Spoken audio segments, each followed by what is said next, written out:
Pengamat politik sekaligus Direktur Lingkar Madani Indonesia, Ray Rangkuti menyebut bahwa Presiden Prabowo seharusnya mencopot jabatan Kapolri Jenderal Listio Sigit Prabowo, tepatnya saat aksi demonstrasi pecah menjadi ricuh pada 28 Agustus. Hal tersebut diakibatkan seorang pengemudi ojek online atau ojol bernama Afan Kurniawan tewas dilindas kendaraan taktis Brimob yang dikendarai oleh Bribka Rohmat. Menurut Ray Rangkuti, eskalasi massa aksi demonstrasi bisa menurun dan tak sebesar kemarin jika Prabowo mengambil keputusan untuk mencopot Listio Sigit dari jabatan Kapolri.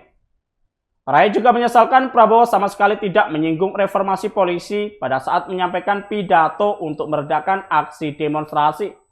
Terlebih demo besar yang terjadi di berbagai daerah di tanah air beberapa waktu lalu, salah satunya dikarenakan oleh aksi rantis Brimob melindas ojol. Atas berbagai tindakan Prabowo saat demo berbagai hari terakhir, Ray Rangkuti ragu visi Prabowo soal Indonesia Emas 2045 dapat terwujud. Seperti diketahui desakan mencopot Kapolri menggema akhir-akhir ini. Di antaranya datang dari koalisi masyarakat sipil dan sejumlah elemen masyarakat yang menuntut pergantian Kapolri Jenderal Listio Sigit setelah aksi massa akhir Agustus kemarin. Listio Sigit sendiri sudah menegaskan bahwa dirinya sebagai prajurit siap kapan saja jika diganti oleh Presiden. Di sisi lain, Karyono Wibowo, seorang pengamat politik dari Indonesia Policy Institute atau IPI, menilai desakan pencopotan Jenderal Listio Sigit Prabowo dari jabatan Kapolri saat ini tidak relevan. Karyono menyebut bahwa Prabowo justru membutuhkan Listio Sigit untuk menjaga stabilitas negara, terutama ketertiban dan keamanan masyarakat. Karyono menyebut bahwa Listio Sigit menghadapi tantangan besar dari pengaruh oknum-oknum kuat seperti Verdi Sambo yang diduga masih mengendalikan sebagian institusi Polri meski sudah dipenjara.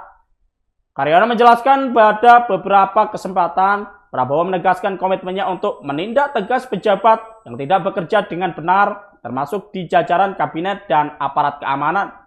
Perihal itu, reshuffle atau pencopotan pejabat strategis seperti Kapolri harus dilakukan dengan pertimbangan matang agar tidak mengganggu stabilitas dan efektivitas pemerintahan. Karyono menilai bahwa Listio Sigit sudah menunjukkan kepemimpinan empati tetapi tegas. Hal ini tercermin saat merespon kematian driver ojol Afan. Di saat itu ia mendatangi keluarga korban dan meminta maaf secara terbuka. Bersamaan dengan itu, Kapolri Listio Sigit juga memerintahkan agar menindak tegas polisi yang terlibat dalam insiden tersebut. Download Tribun X sekarang. Menghadirkan lokal menjadi Indonesia.